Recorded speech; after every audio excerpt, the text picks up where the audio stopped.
பாலத்தை கடந்து. பொழுது புலர இன்னும் சற்று நேரம் இருக்கும் என்று வானம் சொல்கிறது. நம்மை தட்டி எழுப்பிய பாடகர் நம் அருகில் நிற்கிறார். நாங்கள் புறப்படுகிறோம். ஆனூரில் கோயில் திருவிழாவில் பாடுவதாக நாங்கள் ஒப்புக்கொண்டிருக்கிறோம். இப்பொழுது கிளம்பினால்தான் நேரத்திற்கு போய் சேர முடியும் என கூறுகின்றனர். இப்படி விட்டு சென்றால் எப்படி இங்கிருந்து வெளியில் செல்வது என நாம் பாடகர்களை கேட்கிறோம். நேற்றிரவு நம்மோடு வீதி நாடகத்தை பார்த்த வெளிநாட்டு தம்பதியினரிடம் பாடகர் நமக்காக உதவி கேட்கிறார். அவர்கள் தங்கள் காரிலேயே நம்மை தட்சிணேஸ்வரம் அழைத்துச் செல்வதாக ஒப்புக்கொள்கின்றனர். ஆனால் போகிற வழியில் இந்திய கிராம பகுதிகளை படம் எடுப்பதால் மாலைதான் தட்சிணேஸ்வரம் போக முடியும் என கூறினர். இந்த பயணத்தின் 3வது நாளில் உலகின் ஏதோ ஒரு மூலையிலிருந்து வந்திருக்கும் இந்த வெளிநாட்டவரோடு நம் பயணம் அமையப்போகிறது போலும். மனம் பரப்பும் மலர்கள். வழியில் உள்ள சிறிய கடையில் நாம் காலை சிற்றுண்டியை முடித்துக்கொண்டு காரில் பயணத்தை தொடர்கிறோம். வழியில் மலர்கள் பல நிறைந்த நந்தவனம் இருக்கிறது. வெளிநாட்டு பெண் தன் கணவரிடம் நந்தவனத்தை பார்க்க ஆசைப்படுவதாக கூற மலர் தோட்டத்தில் நாம் நுழைகிறோம். அவர்கள் தோட்டத்தில் உள்ள ஒவ்வொரு பூவாக பார்த்து ரசிக்கின்றனர். அந்த வெளிநாட்டு பெண் இந்திய உடையில் இருக்கிறார். அவர்கள் பெயரை கேட்கிறோம். கணவன் தன் பெயர் ஜானி என்றும் மனைவி தன் பெயர் மரியா என்றும் சொல்கின்றனர். மரியாவிடம் நாம் பேச்சு கொடுத்து பார்க்கிறோம். உங்களுக்கு எப்படி அன்னையார் பற்றி தெரிய வந்தது? எப்படி இங்கு வந்தீர்கள்? ஜானி கூறினார், நாங்கள் சுவாமி விவேகானந்தர் மற்றும் சகோதரி நிவேதிதையின் சொற்பொழிவுகள் கட்டுரைகளை படித்திருக்கிறோம். இந்த புனித பூமிக்கு வரவேண்டும் என்று நீண்ட நாளாய் எங்களுக்கு கனவு இருந்தது. இன்று அது நனவாகிவிட்டது என்றார். இந்திய பெண்மையின் லட்சியம். மரியா தொடர்ந்து கூறினாள், உங்கள் நாட்டில் பெண்ணின் லட்சியம் தாய்மை. பிச்சை கேட்பவன் கூட தாயே என்றுதான் பிச்சை கேட்கிறான். எங்கள் நாட்டிலோ அவள் அடையாளம் மனைவி. ஆணுக்கு பெண் நிகர் என்று நாங்கள் சொல்கிறோம். தன் பண்புகளால் குணங்களால் ஆணே வணங்கும் நிலைக்கு பெண் உயரலாம் என்கிறது இந்தியா. அடக்கம் நாணம் என்ற உயர் பண்புகளால் பெண் பலரும் போற்றும் பெரிய அதிசயமாகவே இங்கு இருக்கிறாள். அன்பு அமைதி தியாகம் என்ற பண்புகளால் இங்கு அவளது வாழ்க்கை தெளிந்த நீரோடை போல் அழகாகச் செல்கிறது. நாங்களோ உரிமை உரிமை என கூப்பாடு போட்டு எங்கள் வாழ்க்கையையே குழம்பிய குட்டையாக்கிக் கொள்கிறோம். இங்கோ பெண்ணே குடும்பம் எனும் மரத்திற்கு ஆணி வேராக இருக்கிறாள். அதனால்தான் உங்கள் நாட்டில் குடும்பங்கள் ஆனந்தமாக அமைதியாக உள்ளன. நாங்கள் தனி நபர்களாகவே சமூகத்தில் வாழ்கிறோம். ஒரு தாய் கிடைக்க மாட்டாளா? ஒரு நீண்ட பெருமூச்சிற்கு பின் மரியா சொல்கிறாள், உங்கள் நாட்டில் தாய்மார்கள் நிறைய விரதங்கள் கடைபிடித்து தவமிருந்துதான் பிள்ளை பெறுவார்களாமே. இதுபோல இந்திய தாய்மார்களை பற்றி நிறைய கேள்விப்பட்ட பொழுது எனக்கு ஒரு தாய் கிடைக்க மாட்டாளா என நான் ஏங்கியதுண்டு. மரியா கண்களில் நீர் துளிர்க்க கூறுகிறாள். அப்பொழுதுதான் சகோதரி நிவேதிதையின் எழுத்துக்கள் மூலமாக அன்னை ஸ்ரீ சாரதா தேவியார் பற்றி தெரிய வந்தது. தெய்வீக தாய். மரியா உணர்ச்சி பெருக்கிலிருந்து வெளியே வந்து மேலும் கூறினாள், அன்று முதல் எனக்கு ஒரு இந்திய தாய் கிடைத்து விட்டார். அதுவும் சாதாரண தாய் அல்ல, ஒரு தெய்வீக தாய். ஒரு பெண்ணுக்கு இந்தியாவில் தாய் என்னவெல்லாம் சொல்லி தருவாளோ அதையெல்லாம் அன்னையின் அன்பு மொழிகளிலிருந்து நான் கற்றுக்கொண்டேன். அன்னையும் மகளும். மரியாவின் உணர்ச்சிகளில் மயங்கி போன நாம் சற்று சுதாரித்து கொண்டு யோசிக்கிறோம். இந்த கோணத்தில் நாம் சிந்தித்ததே இல்லையே. இவர் சொல்வது எவ்வளவு உண்மை! எப்படிப்பட்ட புண்ணிய பூமியில் நாம் பிறந்திருக்கிறோம் என்ற உண்மை நம்மை பெருமிதப்படச் செய்கிறது. மரியாவிடம் நாம் கேட்கிறோம், அப்படி என்னம்மா கற்றுக்கொண்டாய் அன்னையின் அன்பு மொழிகளிலிருந்து? பூஜைக்கான பூ. மரியா தொடர்கிறாள், ஆம், இங்கு பெண் தெய்வீகமானவளாகவே வாழ்கிறாள். அன்னையார் கூறுகிறார், இறைவன் திருவடிகளில் சமர்ப்பிக்கப்படும் பொழுதுதான் ஒரு மலர் பெருமையுறுகிறது. இல்லாவிடில் செடியில் வாடுவதே அதற்கு பெருமை. யாராவது மலரை பறித்து முகர்ந்தவாறே ஆஹா என்ன வாசம் என்று கூறும் பொழுது நான் துடித்துப் போகிறேன். ஒருவேளை மறுகணமே அவன் அந்த மலரை கீழே எறிந்து மிதித்துவிட்டு திரும்பியும் பார்க்காமல் போகலாம். நான் ஒன்று சொல்ல விரும்புகிறேன். ஒரு பெண்ணின் உண்மையான ஒரே ஆபரணம் எது தெரியுமா? நாணம். எவ்வளவு நாசுக்காக உண்மை நிலையை கூறியிருக்கிறார் அன்னை. அதனால்தானோ என்னவோ அன்னையார் பெண்ணின் சுய கௌரவத்திற்கு அத்தனை முக்கியத்துவம் கொடுத்துள்ளார். மரியா மனம் திறந்து பேசுவது போல் உள்ளது. உடையை பற்றி பேசும்பொழுது கூட, இதோ பாரம்மா, உடம்பு தெரியாமல் துணி உடுத்த வேண்டும். வெளியில் செல்லும் பொழுது எப்பொழுதும் துணியால் உடம்பை முற்றிலுமாக மறைத்திருக்க வேண்டும். இது என்னம்மா, முழங்காலுக்கு மேலே புடவையை தூக்குவதா? முழங்கால் வரை தெரிவது நிர்வாணமாக இருப்பதை போன்றதே என்றெல்லாம் ஒரு பெண்ணுக்கான மரியாதையை எப்படி காக்க வேண்டும் என்று அன்னையின் வார்த்தைகள் என்னை சிந்திக்க வைத்தன. என் வாழ்க்கை, என் உடை என அனைத்திலும் மாற்றம் ஏற்பட்டுள்ளது என மரியா நெகிழ்ந்து கூறிக்கொண்டிருக்கிறாள். போலி நாகரிகம். நாம் சிந்தனை வலையில் சிக்க ஆரம்பிக்கிறோம். நாமே மேற்கத்திய உடை, மேற்கத்திய வாழ்க்கை முறை என அவர்களை பார்த்து போலியாக பின்பற்ற ஆரம்பித்திருக்கும் பொழுது, இவள் கூறும் நமது பாரம்பரிய சிறப்புகள் நம்மை சிந்திக்க வைக்கின்றன. எப்பேற்பட்ட சிறப்புகளை நாம் இழக்கத் தொடங்கியிருக்கிறோம். உலகில் நிறைய பேர் ஏங்கித் தவிக்கும் இந்த வாழ்க்கை எனும் ஜீவ நதியை நாம் பாலைவனமாக்க அல்லவா தொடங்கியிருக்கிறோம். பாலத்தின் மேல் மரியாவும் ஜானியும் படம் எடுக்க வேறு புறங்களுக்கு போயிருக்கிறார்கள். நாம் இதற்கு முன் வாழ்க்கையை பற்றியோ நம்மை பற்றியோ இந்த அளவுக்கு சிந்தித்ததில்லையே. ஒரு கிராமத்து தாயாகிய சாரதா தேவியாருக்கு எவ்வளவு தெளிவான தனிப்பட்ட கருத்து ஒவ்வொரு விஷயத்திலும் இருந்திருக்கிறது. பிரமித்தவாறு நடக்கிறோம். பாலத்தின் அடியில் ஓடும் தண்ணீரை வேடிக்கை பார்த்தவாறு நிற்கிறோம். வாழ்க்கைக்குத்தான் எத்தனை பரிமாணங்கள், எத்தனைதான் முன்னேற்பாடாய் இருந்தாலும் துன்பத்தை நம் வாழ்வில் தவிர்க்க முடிவதில்லையே என்ற எண்ணம் தலை தூக்குகிறது. துன்பம் எனும் இயற்கையின் நியதி. நமது துன்ப சிந்தனையை ஆமோதிப்பது போல் அந்த குரல் கேட்கிறது. ஆம், துன்பம் என்பது இயற்கையின் நியதி. இன்பமும் துன்பமும் நிறைந்ததே படைப்பு. துன்பமே இல்லாவிட்டால் இன்பத்தை உணர முடியுமா? யார் பேசுவது? சுற்றும் முற்றும் யாரும் இல்லையே. அப்பா, நான் தான் பாலம் பேசுகிறேன். அந்த குரல் மீண்டும் கேட்கிறது. ஓ, பாலம் பேசுகிறதா?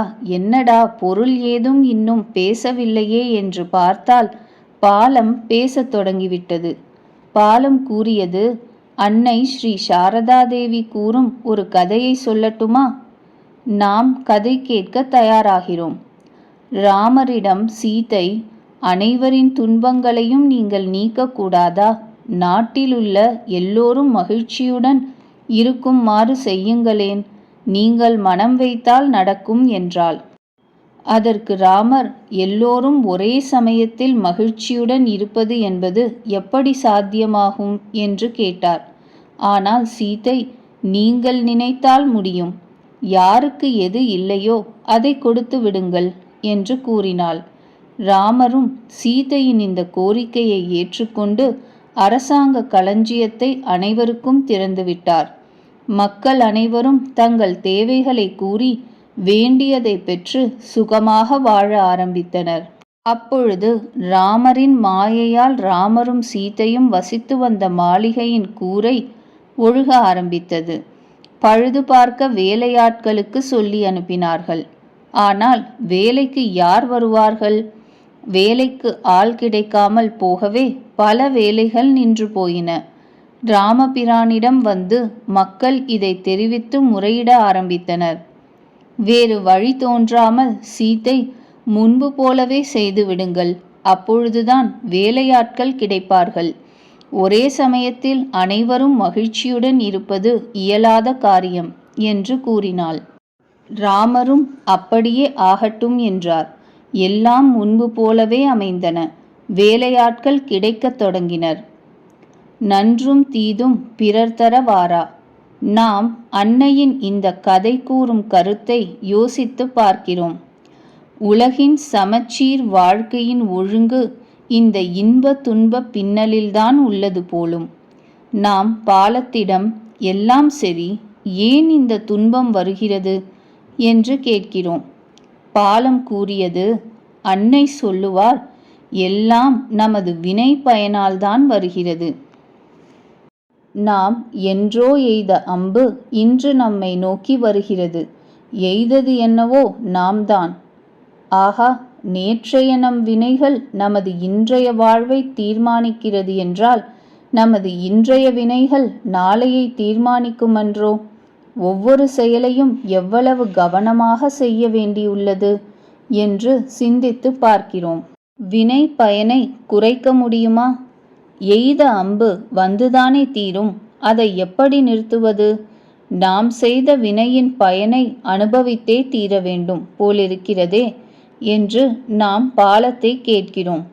பாலம் கூறுகிறது, ஆமாம் அம்மா, வினை பயனை அனுபவித்தே ஆக வேண்டும். ஆனால் கால் துண்டாக போக வேண்டும் என்று ஒருவனுக்கு விதி இருப்பதாக வைத்து கொள்வோம். பகவானின் நாமத்தை ஜபிப்பதால் காலில் ஒரு முள் தேய்ப்பதோடு அவன் தப்பித்து விட நேரலாம் என்றுதான் அன்னை கூறுவார். அன்னை சொல்வது எவ்வளவு உண்மை! நல்ல காரியங்களால் வரும் பலத்தால், ஜபம், பிரார்த்தனை, தியானம் ஆகியவற்றால் வரும் பலத்தால் பாவங்களையும் துன்பங்களையும் நம்மால் எளிமையாக எதிர்கொள்ள முடியும். சொல்லப்போனால் அந்த துன்பங்கள் நம்மை துன்பப்படுத்தாது என்று நாம் அன்னையின் வார்த்தைகளை ஆராய்கிறோம். துன்பத்தின் பயன் பாலம் சொல்கிறது. துன்பம் பற்றி கூறும்பொழுது அன்னையார், இதோ பார், துக்கம் துக்கம், எப்பொழுதும் துக்கம். கடவுளிடம் எவ்வளவோ பிரார்த்தனை செய்தாயிற்று. என்றாலும் துன்பங்களுக்கு ஒரு முடிவு வரவில்லை என்று எல்லோரும் கூறுகின்றனர். ஆனால் துன்பம் இறைவனின் வரப்பிரசாதமே அல்லவா? அவரது கருணையின் அடையாளம் அல்லவா என்பார். ஆம், அதனால்தான் மகாபாரதத்தில் பாண்டவர்களின் அன்னையான குந்தி கடவுளிடம், கிருஷ்ணா, எங்களுக்கு எப்பொழுதும் துன்பத்தையே கொடு, அப்பொழுதுதான் உன்னையே சார்ந்திருப்போமன்றோ என்று பிரார்த்தித்தால் போலும் என்று நாம் நினைக்கிறோம். எது நல்ல காலம், எது கெட்ட காலம்? பாலம் கூறியது, எது நல்ல காலம், எது கெட்ட காலம் என்று சொல்லுங்கள் பார்க்கலாம் என்று நம்மை கேட்கிறது. உடனே நாம், வாழ்க்கை வசதிகள் கூடி கவலையற்று சுகமாக வாழ்ந்தால் அது நல்ல காலம், வாழ்க்கையில் பல துன்பங்களை அனுபவிக்கும் காலம் கெட்ட காலம் என்றோம். பாலம் கூறியது, இங்கு கூட அன்னையார் வேறுபடுகிறார். நல்ல காலம் வரும்பொழுது தியான சிந்தை எழுகிறது. கெட்ட காலம் வரும்பொழுது தீய செயல்களை செய்கிறான். தீய சூழ்நிலை வாய்க்கிறது என்பார் அன்னை. நாம் இன்பம் துன்பம் என்பது கூட மனத்தின் மயக்கம்தான் போலும் என்று நினைத்தோம். பாலம் சிரித்தபடி, ஆம், அந்த அளவு தத்துவத்திற்கு கூட போக வேண்டாம். அன்னையார் கூறுவார், பாலத்தின் அடியில் ஓடும் நீர் போல துன்பங்கள் சில நாட்களில் நீங்கிவிடும். காற்று மேகத்தை கலைப்பது போல கடவுளின் கருணை காற்று துன்ப மேகங்களை கலைத்துவிடும். பிறகு இன்பமே எந்நாளும், துன்பம் இல்லை என்றது. புதையலை தேடி நாம் பாலத்திடமிருந்து விடை பெற்று நந்தவனத்தை நோக்கி ஜானியையும் மரியாவையும் தேடி போகிறோம். ஜானி நமக்காக காத்திருக்கிறார். ஜானி நம்மிடம், மரியா வர சற்று நேரமாகும், அவள் புகைப்படம் எடுத்து கொண்டிருக்கிறாள் என்கிறார். ஜானியிடம் நாம் பேச்சு கொடுத்து பார்க்கிறோம். நீங்கள் எதற்காக இந்தியாவிற்கு வந்தீர்கள்? மரியா போல இந்திய தாயை தேடியா? ஜானி கூறினார். இல்லை, நான் புதையலை தேடி இந்தியா வந்தேன். நாங்கள் சற்று ஆர்வத்தோடு, புதையலா? எங்கு இருக்கிறது? அது இருப்பது உங்களுக்கு எப்படி தெரியும்? ஜானி நிதானமாக கூறினார். எனக்குள் இருக்கும் புதையலை தேடி இங்கு வந்தேன். உங்களது வேதங்கள் புராணங்களிலிருந்து அதை பற்றி தெரிந்து கொண்டேன். அது சரி, புதையல் உங்களுக்குள் இருக்கிறது என்றால் அதை தேடி இங்கு வருவானேன்? ஜானி சிரித்தபடி கூறினார். புதையல் அறைக்கான சாவி இந்தியாவில் எளிமையாக கிடைக்கும் என நம்புகிறேன்.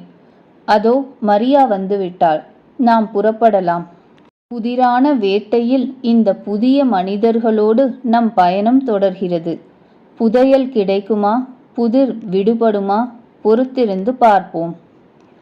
இதுவரை கேட்டவை பெண்களின் ஆபரணம், நாணம், சுய கௌரவம். பெண்கள் தங்களின் மென்மை, அடக்கம், அன்பு, தியாகம், பொறுமை இவற்றின் மூலமாக மற்றவர்கள் மதிக்கும் வண்ணம் வாழலாம். பிறரது மனத்தில் சஞ்சலத்தை ஏற்படுத்தாத வண்ணம் உடை உடுத்த வேண்டும். துன்பம் என்பது இயற்கையின் நியதி. இன்பமும் துன்பமும் கலந்ததுதான் வாழ்க்கை. எனவே துன்பத்தை தவிர்க்க முடியாது. வினை பயனால்தான் துன்பம் நேர்கிறது. கடவுள், சிந்தனை, நல்ல காரியம் இவற்றின் மூலம் வினை பயனை குறைக்கலாம். துன்பம் இறைவனின் வரப்பிரசாதம். அது மனத்திற்கு வைராக்கியத்தை தருகிறது. பாலத்தின் அடியில் ஓடும் நீர் போல துன்பமும் மறைந்துவிடும். இறைவனின் கருணை காற்று துன்ப மேகத்தை களைத்துவிடும். சிந்தித்து செயல்பட. நாகரீகம் என்ற பெயரில் உடையிலும் நடையிலும் மேற்கத்திய கலாச்சாரத்தை பின்பற்றி நமது பாரம்பரிய பண்புகளை எவ்வளவு தொலைத்து விடுகிறோம். அதனால் நமது அமைதியையும் இன்பத்தையும் சுய கௌரவத்தையும் எந்த அளவுக்கு அடகு வைக்கிறோம்? துன்பம்தான் வாழ்வின் முடிவா? எனக்கு மட்டும் ஏன் இந்த துன்பம்? இதிலிருந்து விடுபட வழியே இல்லையா என்றெல்லாம் எத்தனை முறை தளர்ந்து போயிருக்கிறோம். உண்மையில் துன்பம் என்ற இயற்கையின் அடிப்படை நியதியை உணர்ந்தால், அதற்கான காரணங்களை புரிந்து கொண்டால் மன துயரங்களையும் எளிமையாக எதிர்கொள்ளலாம் அல்லவா?